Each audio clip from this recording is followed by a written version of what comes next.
नमस्कार, मैं हूं शम्स ताहिर खान और आप देख रहे हैं वारदात। 9 साल पहले दिल्ली से सटे निठारी ने अपने अंदर से बच्चों के जो कंकाल उगले थे उसे याद कर आज भी पूरा देश सिहर उठता है। निठारी के उस आदमखोर का नाम था सुरेंद्र।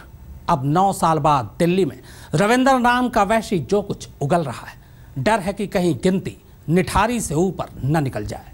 डर इसलिए है कि दिल्ली का ये सबसे नया सीरियल रेपिस्ट और सीरियल किलर जब भी शराब पीता था किसी एक बच्चे का शिकार जरूर करता था। यह खुद अब तक 15 बच्चों की हत्या करने के बाद उनकी लाशों के साथ ज्यादती की बात कबूल कर चुका है, जबकि पुलिस की माने तो गिनती 30 से ऊपर जा रही है।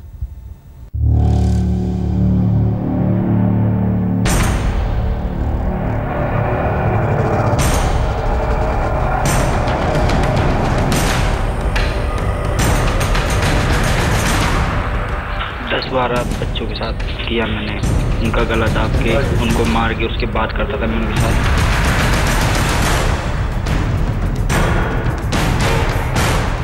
ये मैंने 2008 से सबसे पहले 2008 में करा था। उस वक्त दिमाग में पता नहीं क्या आ जाता था एकदम, और मैं उनके साथ गलत काम कर रहा था। दारू पी के करता था उन लोगों के साथ, मार के उन लोगों को।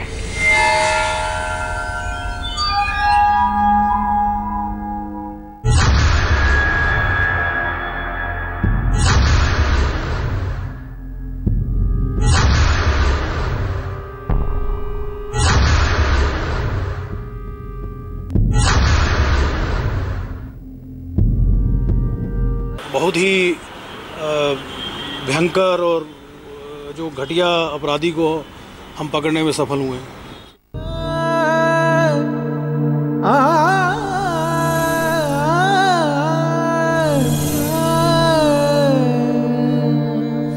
न मालूम सही गिनती क्या है या कहां जाकर ठहरेगी, पर इतना तय है कि अगर ये पूरा सच बोल गया और पुलिस ने सारा सच उगलवा लिया तो यकीन मानिए निठारी से भी कहीं ज्यादा बड़ा और डरावना सच सामने आने वाला है। दिल्ली का ये वहशी निठारी के आदमखोर को भी पीछे छोड़ सकता है।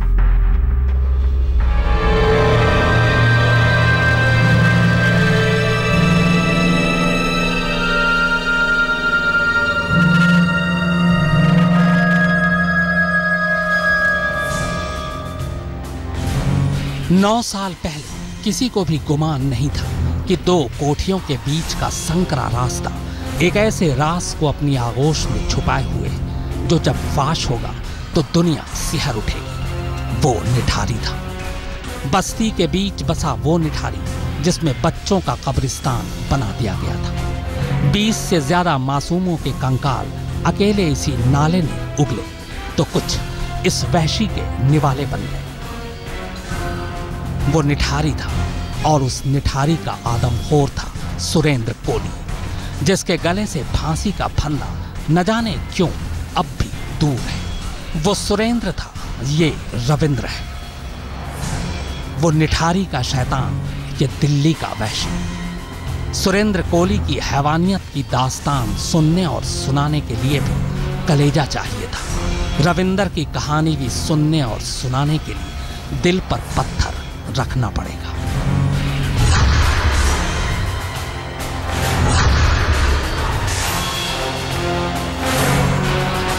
यकीन मानिए, यह हैवान जब हैवानियत के किस्से सुना रहा था तो कई बार तो खुद पुलिस वालों को चक्कर आने लगे। शहर, गांव, बस्ती, मोहल्ला, वो सब याद है इसे। जहां जहां इसने बच्चों को अपनी हवस का शिकार बनाया, जहां जहां इसने बच्चों को मारने के बाद उनके साथ तो कर्म किया, और जैसे जैसे इसकी याददाश्त तेज होती जा रही है, मासूम बच्चों की लाशों की गिनती बढ़ती जा रही है। दारू पी के करता था उन लोगों के साथ, मार के उन लोगों को।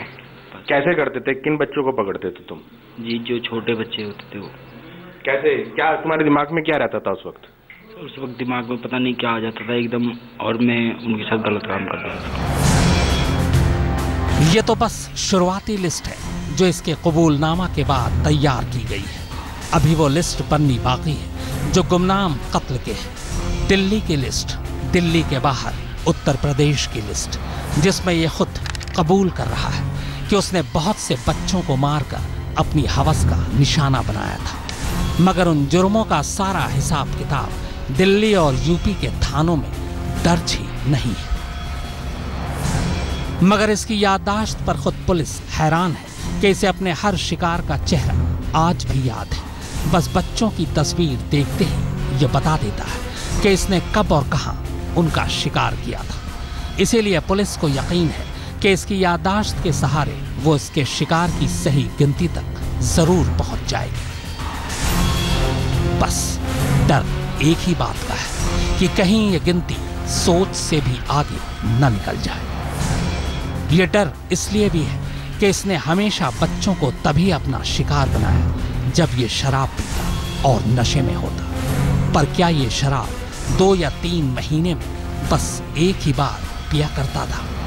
सोच के ही उस सच से डर लगता है। चिराग गोठी के साथ नितिन जैन, दिल्ली आज तक। 6 साल तक ये वैशी दिल्ली और यूपी में बच्चों को अपना निशाना बनाता रहा। 6 साल तक ये बच्चों को मारता रहा, पर कभी पकड़ा नहीं गया। इसने बच्चों के साथ शमशान तक में ज्यादती की। शमशान में उन्हें मारा, फिर शमशान में ही लाश के साथ जबरदस्ती की। हद तो यह है कि अब पकड़े जाने के बाद भी इसे अपने किए पर जरा भी पछतावा नहीं है। अगर तुम पकड़े ना जाते तो क्या फिर तुम दोबारा से ये काम करते? सब शायद सर कुछ पता नहीं करते ना सर, कह नहीं सकते।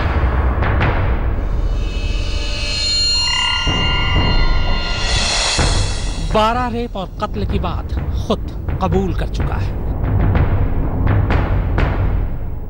पुलिस की गिरफ्त में खड़ा है। हैवानियत की कहानी आम हो चुकी है,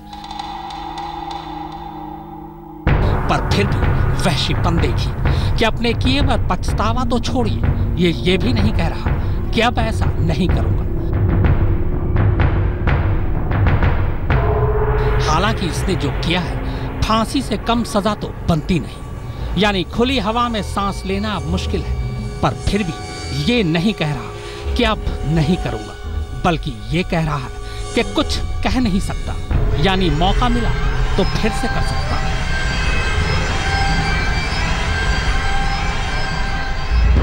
अगर तुम पकड़े ना जाते तो क्या फिर तुम दोबारा से ये काम करते? सब शायद सर कुछ पता नहीं करते ना सर, कह नहीं सकते। इसके इसी वहशीपन को समझने और दिल दिमाग के अंदर क्या चल रहा है उसे जानने के लिए पुलिस इसके दिल और दिमाग में झांकना चाहती है। दिल्ली पुलिस रविंदर की ब्रेन मैपिंग और नार्को टेस्ट कराने का सोच रही है।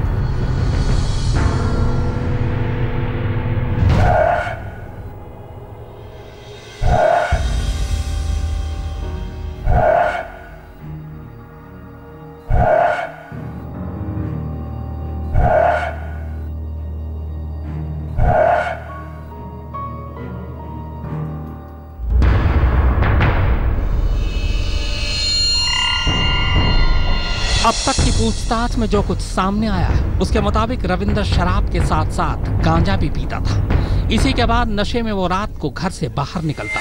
उसके निशाने पर 3 से 8 साल की उम्र के गरीब घर के बच्चे होते, क्योंकि उसे पता था कि गरीब माँ बाप पुलिस कानून के ज्यादा चक्कर नहीं काटते। नहीं, कुछ दिमाग में सर कुछ कमी सी और कुछ दारू पी लेता तो और वो कमी सी बढ़ जाती थी, इसीलिए ऐसा ख्याल आता। सबसे पहले वो बस्ती में घर के बाहर सो रहे बच्चे की तलाश करता। मौका मिलते ही उन्हें उठा लेता। शोर न करें इसके लिए वो उन्हें चॉकलेट या पैसे देता। फिर किसी सुनसान जगह पर ले जाकर सबसे पहले गला दबाकर उसकी हत्या कर देता। इसके बाद लाश के साथ दुष्कर्म करता। कुछ लाश को इसने दफना तो कुछ को पानी के टैंक या नाले में फेंक डाला। उसके बाद फिर मैंने पेट्रोल पंप पे ये कंजाव लगा, उसके पीछे करा। वहाँ किसको किया? वहाँ भी ऐसे ही एक लड़की के साथ किया था, उसको भी मैंने पहले मार दिया था। फिर उसके साथ गलत काम करके पेट्रोल पंप के पीछे, मारने के बाद हाँ पेट्रोल पंप के पीछे उसको फेंक के फिर मैं अपने घर आ गया था।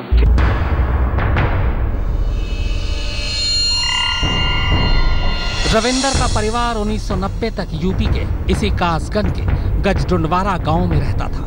90 में उसका पिता परिवार के साथ दिल्ली आ गया। तभी से रविंद्र दिल्ली में ही रहने लगा। पुलिस के मुताबिक पूछताछ में उसने बताया कि 2013 में आखिरी बार वो अपने गांव गया था और तब वो वहां 2 महीना बुआ के घर रहा था। इस दौरान भी उसने कासगंज और उसके आसपास 4 बच्चों को अपना निशाना बनाया था। दिल्ली पुलिस अभी और गहराई से पूछताछ कर रही है। कोई प्रमाणिक सबूत उनको कुछ मिलते हैं तो नेचुरल है वो यहाँ पे आएंगे तो हम उनको पूरी मदद करेंगे अन्य केसों के अलावा। सर रविंद्र का यदि कोई होता है तो।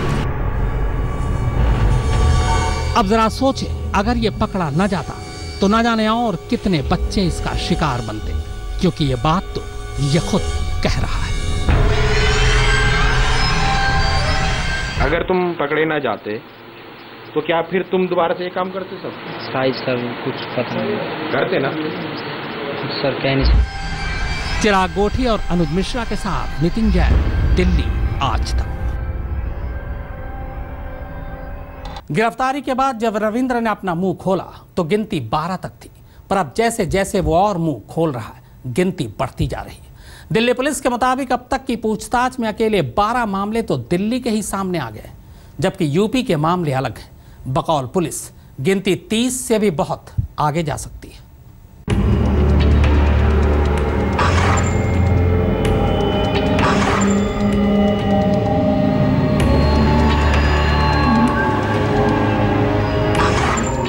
दस्तावेजों की शक्ल में मौजूद यह है सीरियल रेपिस्ट और सीरियल किलर के गुनाहों की वो फहरिस्त, जिसे खुद इसके कबूलनामे की बदौलत पुलिस ने तैयार किया है। मामले की जांच कर रहे अफसरों की माने तो इसने अपनी सनक के लिए अब तक ठीक कितने बच्चों को अपना शिकार बनाया और कितनों की जान ली है, इसका सही लेखा जोखा फिलहाल किसी के पास नहीं। पर अब तक जो जुर्म उसने कबूल किया है वो ये है। 2008 माजरी कराला, 6-7 साल की लड़की, कोई एफआईआर नहीं। मां के साथ सो रही बच्ची को अगवा किया और उसके साथ बलात्कार के बाद हत्या। 22 जून 2009 राजीव नगर, विजय विहार, 7 साल का बच्चा, मां के साथ सो रहे बच्चे को अगवा किया और फिर उसके साथ दुष्कर्म करने के बाद उसकी जान ले ली। 25 जुलाई 2011 शिव विहार, कंझावला, 3 साल की बच्ची मां के साथ सो रही थी, अगवा कर मारा और फिर दुष्कर्म। 3 दिसंबर 2011 बाबा हरिदास कॉलोनी, मुंडका, 2 साल की बच्ची घर के बाहर खेल रही थी, अगवा किया, रेप और फिर मर्डर। नूरपुर, बदायूं, यूपी, गंजडुंडवारा, 10-11 साल की बच्ची घर से बाहर जा रही लड़की को रास्ते से अगवा कर मर्डर और फिर रेप। 2012 महावीर कॉलोनी, कंझावला, 3-4 साल की लड़की मां के साथ सो रही बच्ची को अगवा किया, रेप और फिर मर्डर। 2013 जंगली नंगली चंदन, सिकंदरा राव, अलीगढ़, 5-6 साल की बच्ची घर से बाहर निकली लड़की को रास्ते से अगवा किया और फिर रेप के बाद कत्ल। 2013 सेक्टर 74 नोएडा, यूपी, 8-9 साल की बच्ची घर के बाहर से अगवा कर रेप किया और फिर उसकी जान ले ली। 4 जून 2014 जैन नगर, बेगमपुर, दिल्ली, 6 साल का बच्चा मां के साथ सोते हुए बच्चे को अगवा किया, गला रेत कर सेप्टिक टैंक में फेंका, मगर वो बच गया। अगले दिन पकड़ा गया। 1 साल बाद 5 मई 2015 को जमानत पर रिहा। 13 अप्रैल 2014 टीपीटी नगर, बादली, 5-6 साल की लड़की मां के साथ सो रही बच्ची को अगवा किया, रेप और फिर मर्डर। 14 जुलाई 2015 जैन नगर, बेगमपुर, 6 साल की बच्ची घर से बाहर गई थी, अगवा कर रेप फिर कत्ल, अगले दिन पकड़ा गया। रविंद्र के जुर्म की लिस्ट अधूरी है, क्योंकि अब जो वो खुलासे कर रहा है उसकी गिनती 30 के पार जाती नजर आ रही है। नितिन जैन, दिल्ली आज तक। तो वारदात में फिलहाल इतना ही, मगर आज तक पर खबरों का सिलसिला लगातार जारी है।